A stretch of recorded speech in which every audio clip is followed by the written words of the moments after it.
एक बार की बात है, एक जादुई जंगल के बीचों बीच बसे एक छोटे से गांव में सिंड्रेला नाम की एक युवा लड़की रहती थी। सिंड्रेला कोई साधारण लड़की नहीं थी, क्योंकि उसके पास एक अनोखा उपहार था, अपनी आवाज से वस्तुओं को नियंत्रित करने की शक्ति।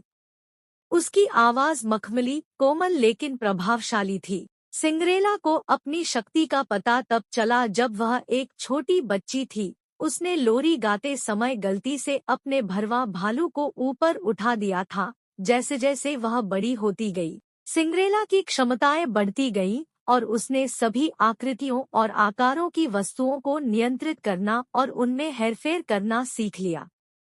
अन्य ग्रामीण सिंड्रेला के उपहार से आश्चर्यचकित और कुछ हद तक भयभीत थे। उनका मानना था कि उसकी शक्तियां वन आत्माओं का आशीर्वाद थी और वे उसके साथ सम्मान और सावधानी दोनों के साथ व्यवहार करते थे। हालांकि सिंड्रेला विनम्र और दयालु बनी रही और जब भी संभव हुआ दूसरों की मदद करने के लिए अपनी शक्तियों का उपयोग करती रही।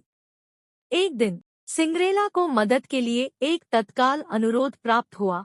जंगल के जानवर संकट में थे, क्योंकि उनकी बहुमूल्य जल आपूर्ति सूख गई थी, जिससे पौधे मुरझा गए और जानवर पीड़ित हो गए। सिंड्रेला जानती थी कि जंगल में संतुलन बहाल करने के लिए अपने उपहार का उपयोग करना उसका कर्तव्य था। दृढ़ हृदय के साथ सिंड्रेला मंत्रमुग्ध जंगल के माध्यम से यात्रा पर निकल पड़ा। जैसे जैसे वह जंगल में गहराई तक यात्रा करती गई, उसे विभिन्न चुनौतियों का सामना करना पड़ा, लेकिन उसकी शक्तिशाली आवाज और चतुर सोच ने उसे प्रत्येक बाधा को पार करने में मदद की।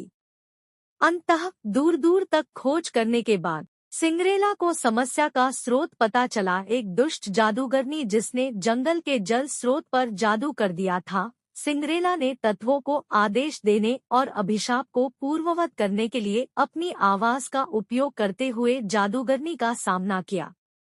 जादू टूट गया और जंगल फिर से जीवित हो उठा। पौधे फले फूले, जानवर खुश हुए और ग्रामीणों ने सिंड्रेला की विजयी वापसी का जश्न मनाया। उन्होंने उसे जंगल के सच्चे संरक्षक के रूप में पहचाना और हमेशा उसकी बहादुरी और करुणा के लिए उसका सम्मान किया। उस दिन के बाद से सिंड्रेला ने जंगल और उसके निवासियों की रक्षा और उपचार के लिए अपने उपहार का उपयोग करना जारी रखा। उन्होंने दूसरों को प्रकृति का सम्मान करना और उसे संजोना सिखाया। उन्हें याद दिलाया कि हम सभी एक दूसरे से जुड़े हुए हैं और इसकी सुंदरता को संरक्षित करने के लिए जिम्मेदार है। और इस तरह सिंड्रेला की कहानी दूर दूर तक फैल गई और आने वाली पीढ़ियों को प्रेरणा मिली। उनका नाम साहस, दयालुता और किसी की आवाज की ताकत का पर्याय बन गया। सिंड्रेला, वह लड़की जिसने जंगल को बचाने के लिए अपना गीत गाया, उसे हमेशा एक सच्चे नायक के रूप में याद किया